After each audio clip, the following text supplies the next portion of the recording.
প্রাসঙ্গিক বলে রাখতে চাই, সেটি হলো কেন প্রিয় নবী সাল্লাল্লাহু আলাইহি সাল্লাম সম্পর্কে আমাদের জানতে হবে।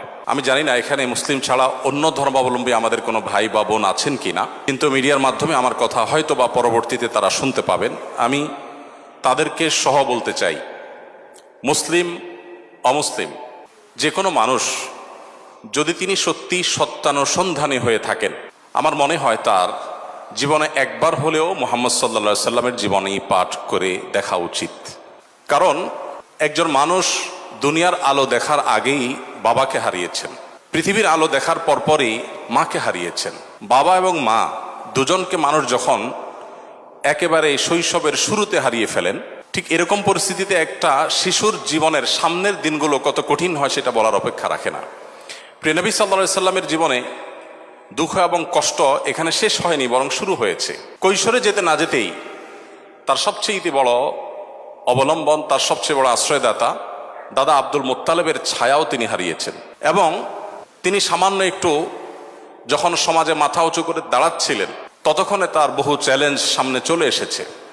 আর ঠিক সেই সময়টাতে তাকে ঘর থেকে যিনি সর্বাত্মক সহযোগিতা করছেন, ভেতর থেকে যিনি তাকে অনুপ্রেরণা দিচ্ছিলেন, তার সেই সহধর্মিনী খাদিজা রাদিয়াল্লাহু তাআলা আনহা, আর বাহির থেকে যিনি তাকে আশ্রয় দিচ্ছিলেন, সহযোগিতা করছিলেন, তার একমাত্র অবলম্বন ছিলেন, পায়ের তলের মাটি ছিলেন সেই চাচা আবু তালেব।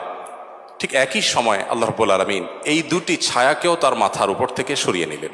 এরপর শুরু হলো মক্কার চিরচেনা মানুষগুলোর অচেনা আচরণ, তাদের সেই দুঃসহ নির্যাতন, জুলুম, এই সবগুলোকে পাশ কাটিয়ে তিনি আপন মিশনকে বাস্তবায়নের লক্ষ্যে এগিয়ে যেতে লাগলেন। যখন মক্কাতে আর থাকতে পারছিলেন না, আল্লাহর নির্দেশে হিজরত করলেন মদিনায় গিয়ে, সেখানে একটু শান্তিতে বসবাস করবেন সেই সুযোগটাও তাকে দেয়া হয়নি। তাকে সেখানে চাপিয়ে দেওয়া হয়েছে বদর, উহুদ, খন্দক, একের পর এক যুদ্ধ, বিগ্রহ, আগ্রাসন, জুলুম, নিষ্পেষণ। একটি একটি করে বাধা পেরিয়ে তিনি মাত্র মদিনায় হিজরতের পর 10 বছরের মধ্যে গোটা পৃথিবীর মোড় পরিবর্তন করে তার মিশনকে সাকসেসের সর্বোচ্চ শিখরে পৌঁছে তারপর দুনিয়া থেকে চলে গেলেন। একজন মানুষ যার পৃথিবীর আলো দেখার আগে থেকেই বিপদ মাথার উপর ছিল, পৃথিবীতে আসার পর পদে পদে একটার পর একটা পায়ের তলের মাটিগুলো সরে যেতে লাগলো।